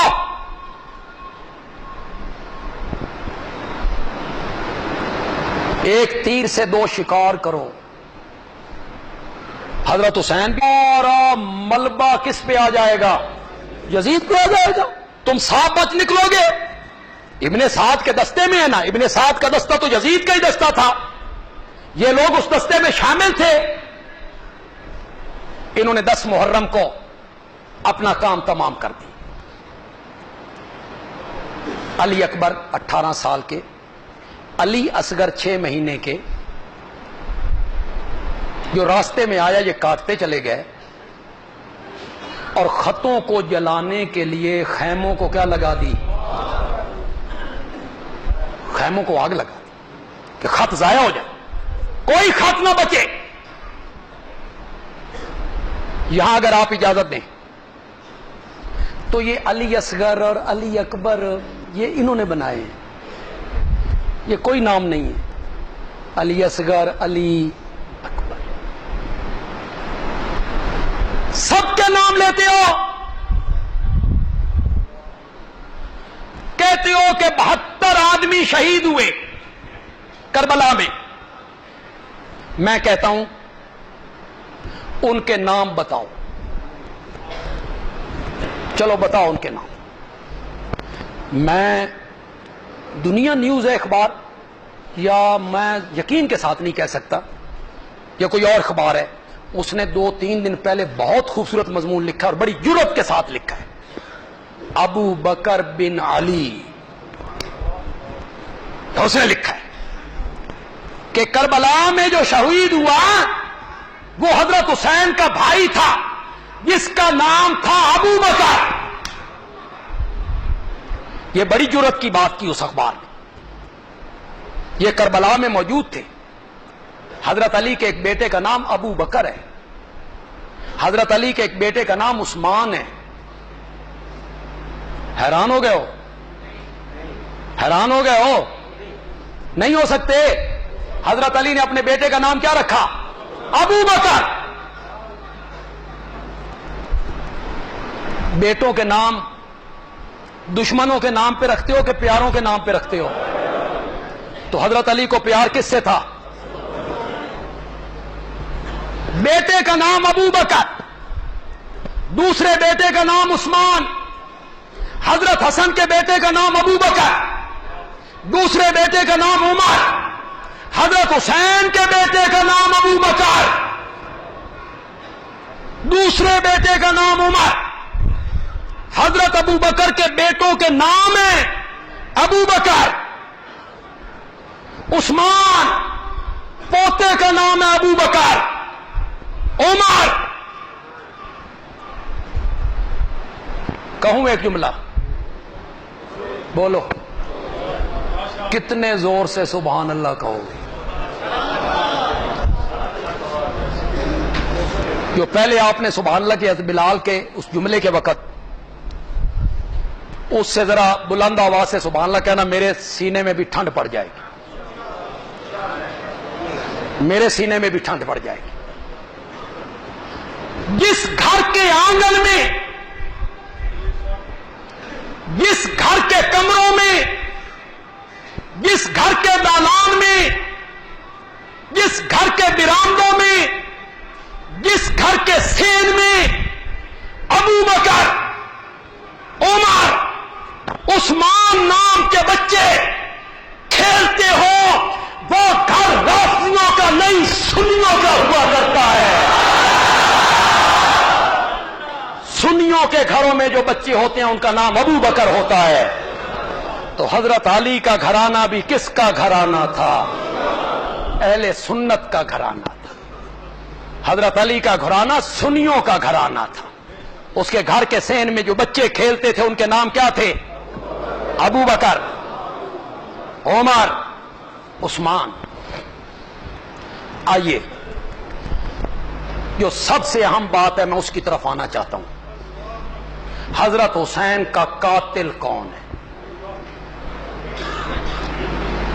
کس نے آپ کو شہید کیا؟ آپ کو، آپ کے کنبے کو کس نے شہید کیا؟ میں کسی پہ الزام لگاؤں، کوئی کسی پہ الزام لگائے تو خود حضرت حسین کے گھر والوں سے نہ پوچھ لیں؟ بولو، پوچھیں. چلو آئیے پوچھتے ہیں. میں یہ کاغذ صرف اس لیے سامنے رکھ رہا ہوں، میری بالکل عادت نہیں ہے تقریر میں کاغذ پہ تقریر پڑھنے کی. یہ کوئی لائق بندوں کا کام نہیں ہوتا. میں صرف حوالے دینے کے لیے. یہ پہلا حوالہ جو میں پیش کر رہا ہوں یہ جلاء العیون کا ہے. ہماری کتاب نہیں ہے، یہ فریق مخالف کی کتاب ہے. ناسخ التواریخ ہے، صفحہ 156 ہے، جلد 6 ہے. حضرت حسین رضی اللہ تعالیٰ عنہ اپنے خیمے کے باہر بیٹھے ہیں، مغموم، پریشان. ایک عراق کا رہنے والا شخص وہاں سے گزرا. پوچھا آپ پریشان ہیں، مغموم ہیں، افسردہ بیٹھے ہوئے ہیں؟ حضرت حسین نے فرمایا یہ کوفیوں کے خطوط ہیں جو میرے پاس ہیں اور یہی میرے قتل کے درپے ہیں. حضرت حسین رضی اللہ تعالیٰ عنہ کیا کہنا چاہتے ہیں کہ جن لوگوں نے مجھے خط لکھ کے بلایا وہی لوگ میرے قتل کے کیا ہیں؟ درپے ہیں. یہ حضرت حسین کا بیان ہو گیا. جی آئیے جی، حضرت حسین کے بیٹے زین العابدین، ان کا نام ہے علی، علی بن حسین. لقب کیا ہے؟ زین العابدین. یہ کربلا میں 24 سال کے تھے. کتنے؟ شادی شدہ تھے. ان کے بیٹے کا نام ہے محمد باقر، وہ 2 سال کے تھے، وہ بھی کربلا میں تھے ماں کی گود میں. زین العابدین بیمار ہیں، خیمے میں یہ بچنے والے واحد مرد تھے. کربلا سے چلے، کانا مریضن، تو یہ بیمار تھے. کوفے پہنچے تو کوفے کی عورتیں گریبان چاک کر کے ماتم کرنے لگیں. والرجال ماہن یبکون، اور مرد جو تھے وہ عورتوں کے ساتھ مل کر رونے لگے. تو بیمار زین العابدین نے کہا ان ہؤلاء یبکون، یہ سارے لوگ رو رہے ہیں. فمن قتلنا غیرہم، تو ان کے سوا ہمیں قتل کس نے کیا ہے؟ ان کے سوا ہمیں قتل، حضرت زین العابدین کہتے ہیں کہ ہمیں قتل کرنے والے کوفے کے یہی لوگ ہیں. آگے آئیے، یہ حضرت علی رضی اللہ تعالیٰ عنہ کی صاحبزادی ہیں جن کا نام ہے زینب. کیا نام ہے؟ زینب. یہاں میں آپ کو ایک کام کی بات بتاؤں، خدا کی قسم کوئی بندہ آپ سے بحث نہیں کر سکے گا کبھی اگر یہی ایک نقطہ یاد کر لو، یہی ایک نقطہ یاد کر لو، کوئی بندہ آپ سے گفتگو نہیں کر سکے گا. یہ حضرت زینب کس کی بیٹی ہیں؟ حضرت حسین کی بڑی بہن، کربلا کی چشمدید گواہ. لوگوں اور تاریخ جاننے والے لوگوں، بتاؤ حضرت زینب کا مزار کہاں ہے؟ کہاں قبر ہے حضرت زینب کی؟ دمشق میں. بولو کوئی بندہ انکار کون کر سکتا ہے؟ کون انکار کر سکتا ہے؟ ان کی قبر، ان کا مزار دمشق میں ہے اور بنو امیہ کے قبرستان میں ہے. کس قبرستان میں؟ مجھے دنیا کا کوئی بندہ سمجھائے دمشق میں حضرت زینب کس کے پاس رہتی تھیں؟ کیوں ان کی قبر دمشق میں ہے؟ کوئی عقدہ یہ حل کرے. تم نہیں کر سکو گے، تم میں جرت بھی نہیں ہے. میں حل کرتا ہوں، میں حل کر کے دیتا ہوں. حضرت زینب عبداللہ ابن جعفر کی بیوی ہیں. عبداللہ ابن جعفر حضرت حسین کے چچا زاد بھائی ہیں. یہ ان کی اہلیہ ہیں زینب. اور عبداللہ ابن جعفر کی بیٹی ام محمد جو زینب کے بطن سے نہیں کسی دوسری بیوی کے بطن سے ہیں، وہ ام محمد یزید کی بیوی ہے. ام محمد یزید کی کیا ہے؟ حضرت زینب کی ستیلی بیٹی. کس کی بیوی ہے؟ تو حضرت زینب نے کربلا کے بعد ساری زندگی کس کے گھر گزاری؟ اپنے داماد کے گھر. ان کی ستیلی بیٹی تھی، ان کا وہ شوہر ہے، اس لیے وہ دمشق میں فوت ہوئی اور ان کی قبر بھی کہاں بنی؟ دمشق میں بنی. اے زینب نے کیا کہا؟ اے اہل کوفہ، تم ہم پر روتے ہو حالانکہ تم نے ہمیں قتل کیا. واللہ لازم ہے کہ تم بہت روو اور کم ہنسو. کل قیامت کے دن اپنے نبی کو کیا جواب دو گے؟ تو حضرت زینب نے خطاب کس کو کیا؟ زور سے بولو، زور سے بولو. کوفیوں کو خطاب کیا. یہ اور ایک بیان سنیے. حضرت حسین کی دوسری بیٹی ہیں فاطمہ، فاطمہ بنت حسین، یہ بھی کربلا میں ہیں. یہ جتنی کتابوں کا حوالہ میں دے رہا ہوں، احتجاج طبرسی، جلاء العیون، خلاصۃ المصائب، ناسخ التواریخ، یہ سب فریق مخالف کی کتابیں ہیں. کوفیوں، تم نے ہمیں قتل کیا، تم نے ہمارے خیمے لوٹے، گویا کہ ہم ترکوں کی اولاد تھے یا کابل کی نسل سے تھے. جس طرح کل تم نے ہمارے دادا علی کو قتل کیا تھا، تمہاری تلواروں سے ہمارا خون ٹپک رہا ہے. تو حضرت فاطمہ نے بھی اپنے قاتل کی نشاندہی کرتے ہوئے کن کو خطاب کیا؟ حضرت علی کی ایک بیٹی ہے ام کلثوم، ام کلثوم بنت علی. وہ کیا کہتی ہیں؟ تم نے حسین کو دھوکہ دیا، تم نے انہیں قتل کیا، تم نے ان کا مال لوٹا، خواتین کو قیدی بنایا، اب تم روتے ہو، اللہ کرے تم برباد ہو جاؤ. تو انہوں نے بھی کس کو خطاب کیا؟ کوفیوں کو خطاب کیا. محمد باقر یہ چوتھے امام ہیں، حضرت زین العابدین کے بیٹے ہیں. کربلا میں ان کی عمر 2 سال تھی.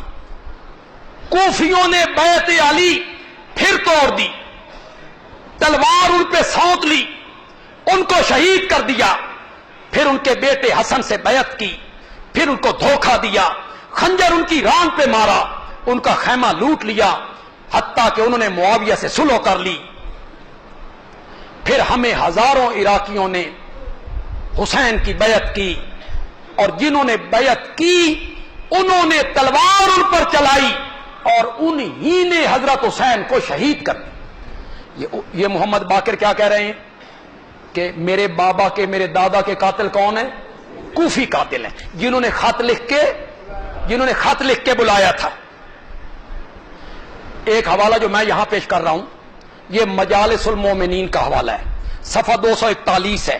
یہ قاضی نور اللہ شوستری ہندوستان میں آیا، ایران سے آیا تھا. نور جہان نے اس کو بلایا تھا اور ہندوستان میں آ کے اس نے اپنے مذہب کی بنیاد رکھی تھی.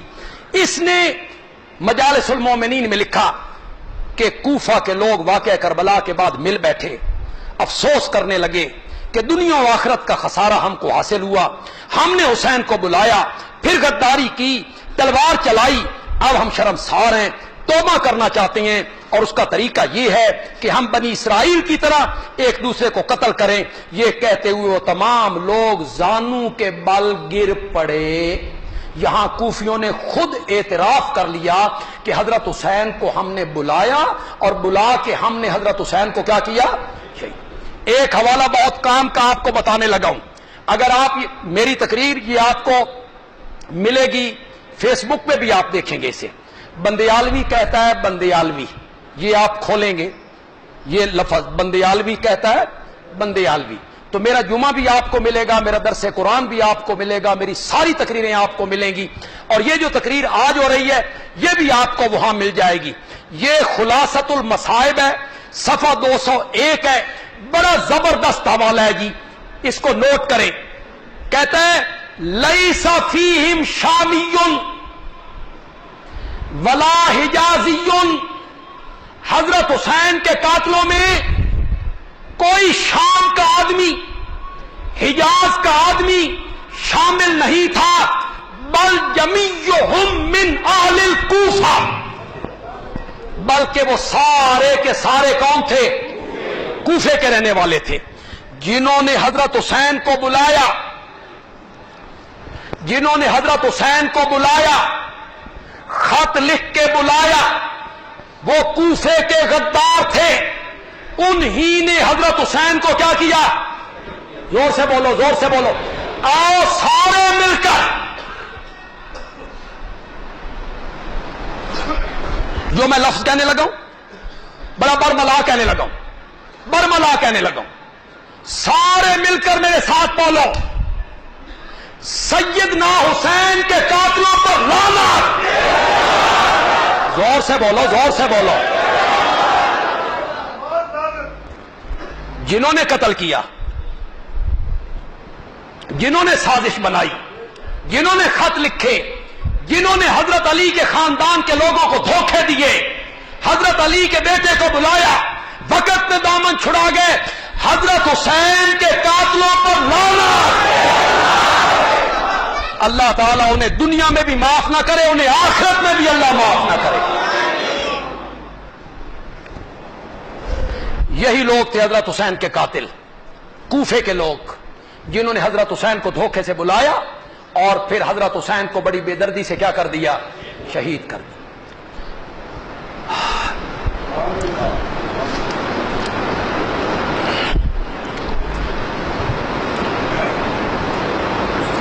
جو مضمون میں نے بیان کرنا تھا کربلا کے بارے میں بیان کر چکا۔